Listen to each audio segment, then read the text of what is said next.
आज हम बात करने वाले हैं ग्वार को लेकर, क्योंकि ग्वार एक ग्रीन एसेट क्लास के तौर पर देखा जा रहा है। एक एसेट क्लास के अंदर क्या क्वालिटी होनी चाहिए जो आपको आपके लिए इकोनॉमिक वैल्यू क्रिएट करे, वो होना चाहिए। कोई भी इंडिविजुअल या कोई भी एंटिटी, एंटरप्राइज जिसमें इन्वेस्टर्स रह सके, जिसकी स्टोरेज वैल्यू के साथ साथ लिक्विडिटी हो, कभी भी निकलने का विकल्प हो, तो वो सारी क्वालिटी आपको ग्वार के अंदर मिलेगी। क्योंकि लॉन्ग टर्म में जिस तरह का एसेट क्रिएशन इस एसेट क्लास के जरिए हुआ है वो वाकई तारीफ है। तो एसेट्स की जो जो क्वालिटी होती है वो तमाम क्वालिटी ग्वार के अंदर है। इसे हम एक एसेट क्लास के दर्जे के तौर पर देख सकते हैं। और इसके रिटर्न को भी अगर आप देखें, पिछले 5 सालों का रिटर्न देखें तो कंसिस्टेंटली इसने डबल डिजिट ग्रोथ दिखाई है।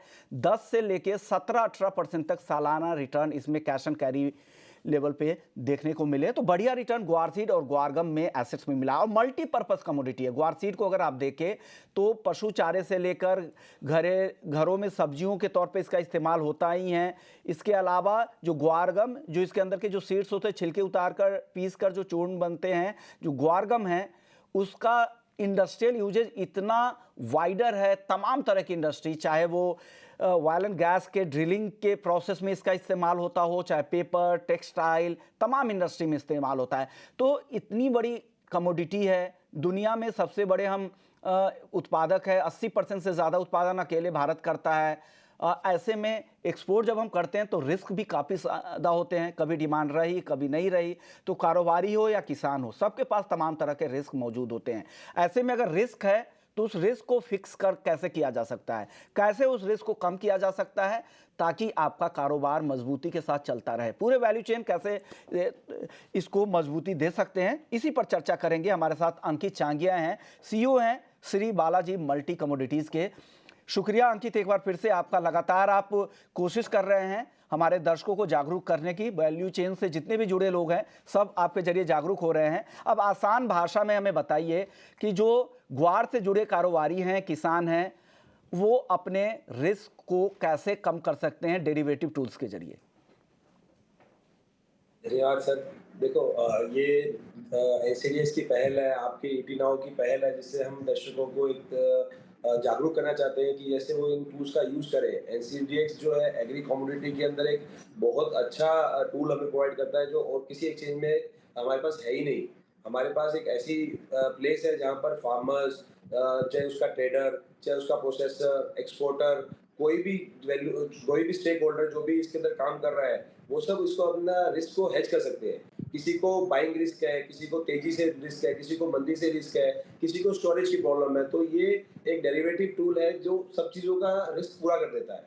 जैसे कि अगर आप एक एग्जांपल, एक फार्मर ने आज अपना बीज उगाया है, जिसका फसल उसको 2 महीने या 3 महीने के बाद मिलना है। तो 3 महीने बाद उसको नहीं पता कि क्या उसके प्राइसेस आने वाले हैं। उस 2-3 महीने के अंदर बहुत सारे रूमर्स आते हैं मार्केट के अंदर कि फसल खराब हो रही है, पानी ज़्यादा पड़ रहा है, पानी कम पड़ रहा है। तो उसके अंदर तेजी मंदी के बहुत सारे चांसेस मिलते हैं, जहाँ पे फार्मर एफपीओ के द्वारा भी और फार्मर इंडिविजुअल लेवल पे भी अपने प्राइस को हेज कर सकता है बेटर प्राइस पाने के लिए। ऐसे ही अगर हम बात करें कि उसके सामने एक्सपोर्टर्स है, जिनको जैसे आपने अभी अच्छे से समझाया कि बहुत वाइड इंडस्ट्री है जहाँ पे इसका यूसेज होता है। तो हर इंडस्ट्री के अंदर उन सबको गम का रिक्वायरमेंट है। और ये क्या होता है कि इसमें ग्वार बनता है, फिर गम बनता है, फिर इसका पाउडर बनता है। और पाउडर क्या है, एक ऐसा आइटम है, इसका एक शेल्फ लाइफ भी होता है। ग्वार और ग्वार गम का ऑटोमेटिकली खुद का कोई शेल्फ लाइफ होता नहीं है। तो बहुत सारी चीजें जिससे हम डेरिवेटिव टूल्स का यूज करके बहुत अच्छे से अपने प्राइसेस को भी और रॉ मटेरियल की रिक्वायरमेंट्स को भी, दोनों को हम अच्छे से वो कर सकते हैं, कंप्लीट कर सकते हैं।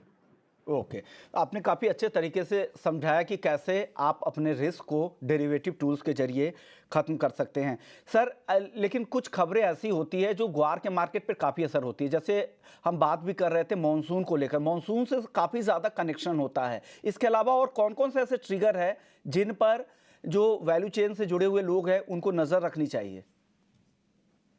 मॉनसून तो आपने जैसे बोला कि वो बड़ा फैक्टर है। वो फैक्टर क्यों है? क्योंकि अगर ज़्यादा ज़्यादा मॉनसून आएगा तो फार्मर शिफ्ट हो जाएगा दूसरी अपनी कमोडिटी के ऊपर, जैसे मूंग है या कोई और कमोडिटी है, वो सब्स्टिट्यूट कमोडिटी लगाना चाहेगा। अगर मॉनसून कम हुआ तो भी प्रॉब्लम है, ज़्यादा हुआ तो भी प्रॉब्लम है। तो मॉनसून तो एक बड़ा फैक्टर है ही। इसके अलावा अगर हम बात करें ट्रेडिंग के लिए संबंध में, हमें और कौन-कौन से फैक्टर देखने होते हैं, तो हमें कैरी फॉरवर्ड स्टॉक देखना होता है कि पिछले साल से कैरी फॉरवर्ड स्टॉक कितना हमारे पास अभी आज के दिन पड़ा है।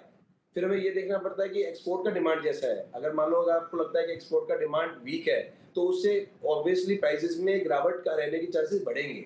अगर एक्सपोर्ट का डिमांड ज़्यादा है, तो ऑब्वियसली उसका डिमांड बढ़ेगा, तो सप्लाई शॉर्ट होगी या ज़्यादा होगी, उसके हिसाब से डिमांड एंड सप्लाई के फैक्टर से ही उसका प्राइस डिराइव होने वाला है फ्यूचर के अंदर।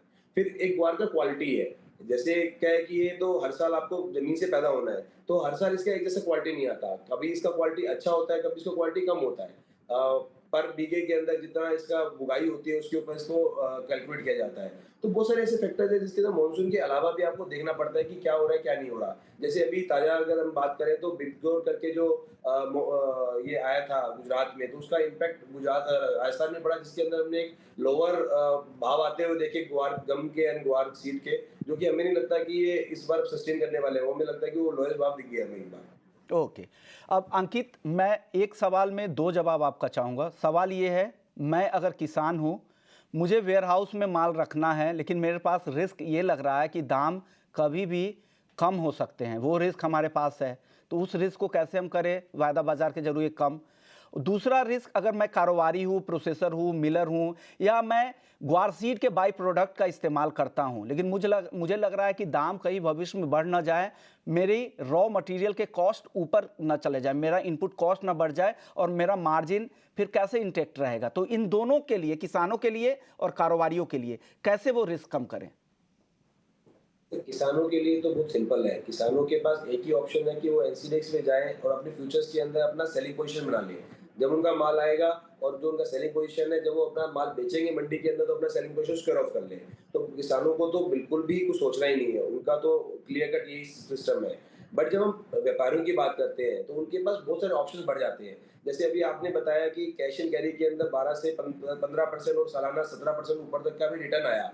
तो एक व्यापारी के पास क्या कैश इन हैंड है, मतलब उसके पास एक कैपिटल इन्वेस्टेड है बिजनेस के अंदर, जिसको वो इन्वेस्ट कर सकता है, और उसको 15-17% का अगर ईयरली रिटर्न आ रहा है, तो वो क्यों ना करे। तो ऐसा वो कर सकता है कि वो माल ले ले, उसको कैश एंड कैरी में डाल दे, और जैसे जैसे उसका रिक्वायरमेंट आता रहे उसको यूज करता रहे। दूसरी तरफ उसको ऐसा लगता है कि कॉस्ट एंड कैरी जो है उसकी वो ज्यादा आ रही है, उसके पास कैपिटल कम है, तो वो सेलिंग करके बाइंग करके भी काम कर सकता है। एक छोटा सा मार्जिन एनसीडीज पे देकर अपना बाइंग पोर्शन भी बना ले। तो व्यापारी के लिए दोनों ऑप्शन है, वो वायदा प्लस भी कर सकता है, वो वायदा माइनस भी कर सकता है। बट किसानों को वायदा माइनस करके चलना चाहिए, उनको बेच के चलना चाहिए।